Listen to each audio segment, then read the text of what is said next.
সনাতন ধর্মের কিছু পরম্পরার কথা তো বলা হয়েছে, সেগুলো কি আমরা আধুনিক সমাজে মেনে চলতে পারছি এখনো? নিশ্চয়ই, সনাতন ধর্মের পরম্পরাই তো, সনাতন শব্দের অর্থই তো প্রাচীন নয়, যা সৃষ্টি প্রবাহমান তার নাম সনাতন। যার জন্য ভগবানকে তো অর্জুন বলছেন সনাতনস্ত্বং পুরুষো মতো মে, যার কোনো বিনাশ নেই, যার সৃষ্টি নেই, এমন বিষয়কে বলা হয় সনাতন। তার মানে আপনি একটা কালে সৃষ্টি হয়ে গেছে এমন বিষয়ের নাম সনাতন নয়। সনাতন মানে একটা প্রবাহ, সনাতন মানে একটা, যাকে বলে যেরকম গঙ্গা নদী সৃষ্টি হয়ে তা প্রবাহিত হচ্ছেন, কবে সৃষ্টি হয়েছেন, প্রবাহিত হয়েই চলেছেন।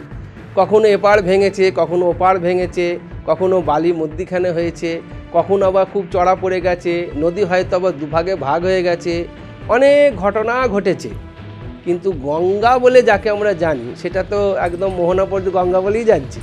সেরকম সনাতন ধর্ম তাই কালের নিয়মে কখনো একুল ভেঙেছে, ওকুল ভেঙেছে, কিন্তু সনাতন সবটাকে নিয়ে অনন্তকাল ধরে প্রবাহিত হয়ে চলেছে।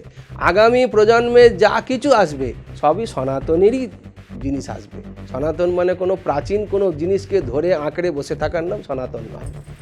তাহলে এই যে আমাদের বাড়িতে তুলসী মঞ্চ আছে, সেই তুলসী মঞ্চে আমরা রোজ জল প্রদান করি, এইটাও কি সনাতন ধর্মেরই পরম্পরা? দেখুন, ওই আগে বলেছি বিষয়টা, সনাতন ধর্মে তুলসী মঞ্চ বলে শুধু নয়, তুলসী বাড়িতে রাখা যায় বলে তাই।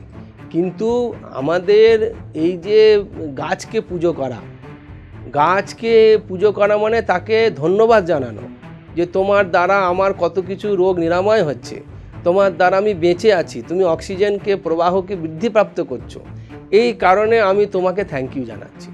যদি এই বিষয়টাকে আমরা নিয়ে নিই, এরকমভাবে আমরা নদীর পূজা, পাহাড়ের পূজা, পাথরের পূজা এগুলো আমরা করি। এগুলো করার উদ্দেশ্যই হচ্ছে তার মধ্যে সেই চেতনা বা ঈশ্বরকে, যেটা প্রশ্ন প্রথমে আজকে করেছেন, সেই ঈশ্বরকেই আমরা সব, ঈশ্বর সর্বভূতানাং হৃদ্দেশে অর্জুন তিষ্ঠতি, ঈশ্বর সর্বত্র রয়েছেন, এই কনসেপ্ট থেকেই আমরা প্রত্যেকটি মানে সৃষ্টির উপাদানকে ঈশ্বরেরই অংশ বলে, মমৈবাংশ জীবলোকে, স্বয়ং ভগবান বলছেন গীতাতে যে মমৈবাংশ জীবলোকে জীবভূতা সনাতন। আবার দেখুন সনাতন শব্দ এসে গেল।